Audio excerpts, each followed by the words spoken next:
Kali ini saya bakal bacain sebuah cerpen karya saya sendiri yang saya beri judul Kamu dan Hujan. Sore itu cuaca tak seperti biasanya. Sepulang bekerja, aku memutuskan untuk mencari tempat kopi yang aku pikir akan sedikit meredakan penat dan lelahku sehabis bekerja. Namun saat menuju jalan pulang, tiba-tiba hujan turun satu persatu menetesi kering dan berdebunya jalanan di sore itu. Seperti hatiku saat ini, yang penuh debu, lalu mulai mengering dan kosong.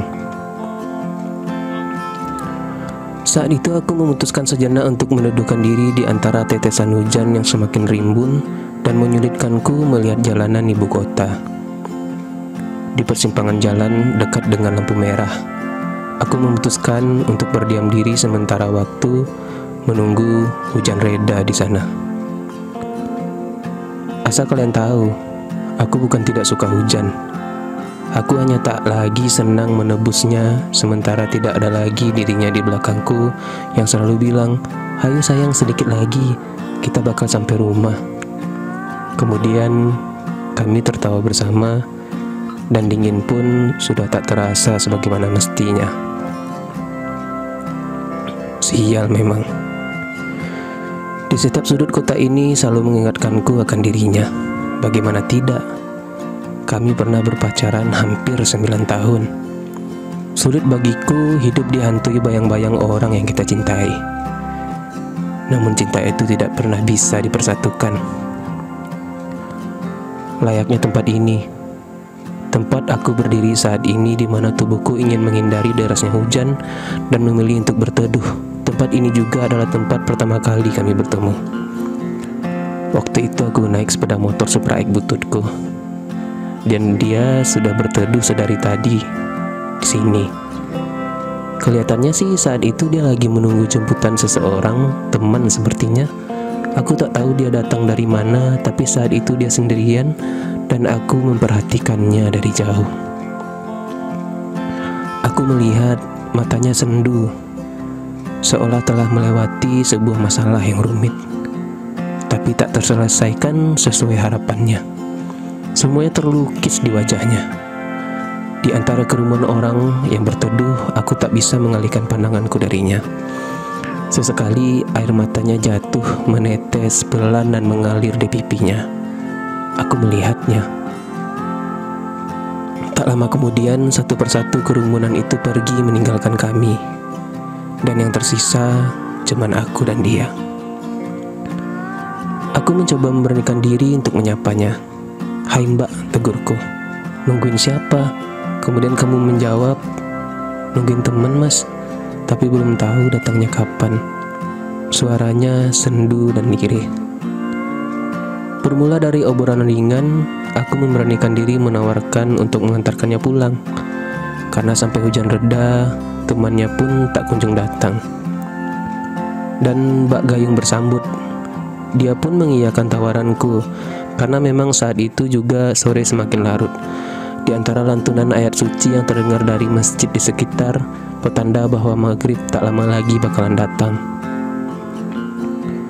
Selama perjalanan pulang, akhirnya kami bisa ngobrol panjang. Dan ternyata dirinya habis diselingkuhi pacarnya, yang saat ini sudah menjadi mantan. Dan mereka bertengkar hebat lalu memaksa dirinya untuk turun di persimpangan jalan. Ternyata yang dia tahan tadi bukan hanya air mata, tapi rasa malu karena diturunkan di simpangan jalan. Aku bisa merasakan dari sendu matanya. Setelah bercerita panjang, kita larut dalam nyamannya obrolan. Di atas sepeda motor bututku, suaranya memang terdengar tak begitu jelas. Tapi nada suara lirih dan sendunya seperti sudah terlepas.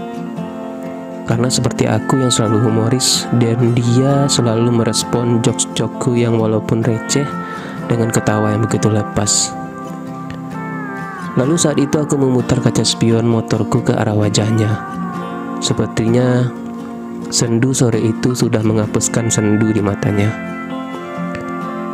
Dia pun melirik ke arahku, tersadar bahwa aku memperhatikannya dari kaca spion yang aku putar. Sontak aku langsung mengembalikan kaca spionku ke posisi semula. Malu dong ketahuan. Kemudian dia menahannya lalu berkata, "Biarin aja, untuk apa melihat ke belakang? Melihat lawan bicara lebih baik bukan?" Seperti sudah melepaskan semua permasalahan di kepalanya, akhirnya kita saling melepas tawa menghiraukan bisingnya jalanan di sore itu. Dan hari-hari berikutnya hal itu juga menjadi sebuah kebiasaan kami kalau pulang sehabis keluyuran keluar rumah. Dan hal itu adalah salah satu dari sekian alasan kenapa kita berdua merasa seperti orang yang sangat cocok di beberapa kesamaan satu dan lain hal.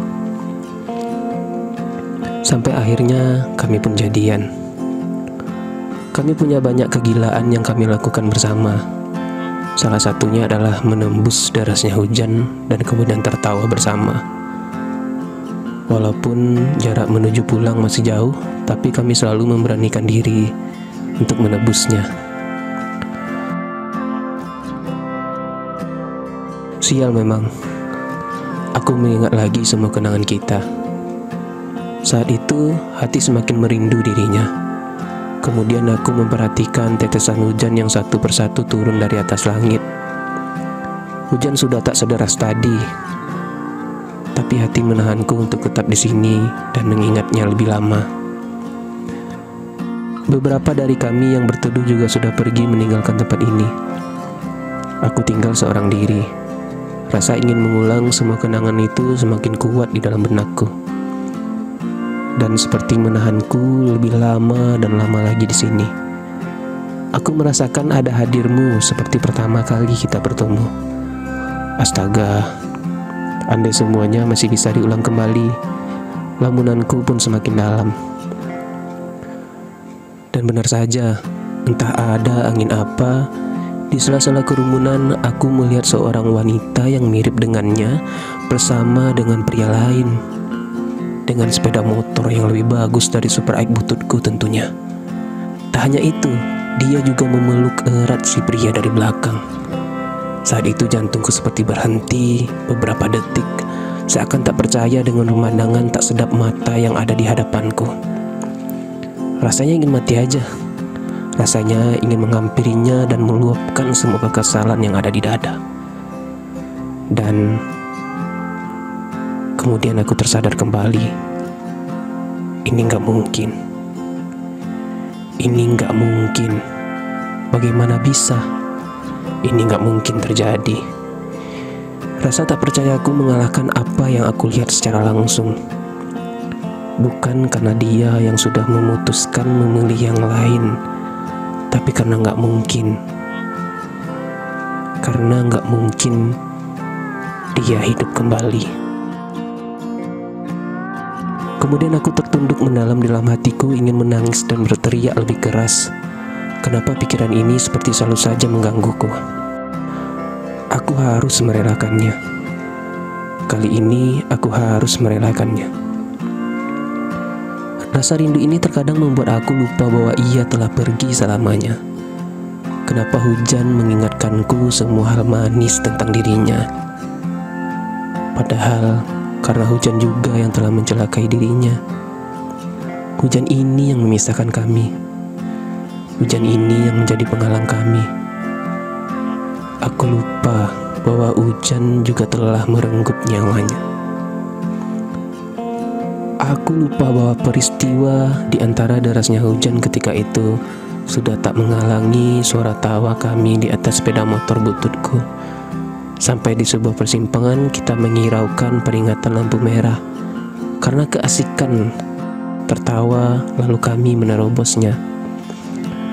Kemudian sebuah mobil berwarna hitam melaju dan menghantam kita. Kecelakaan itu merenggut nyawanya. Aku masih ingat bagaimana dia terbujur kaku di antara kerumunan orang yang melihat kita tapi tak satu pun yang ingin menolong. Aku merangkak menggapainya. Aku merasakan sakit di sekujur tubuhku. Dan di antara derasnya hujan, air mataku menetes bersamaan.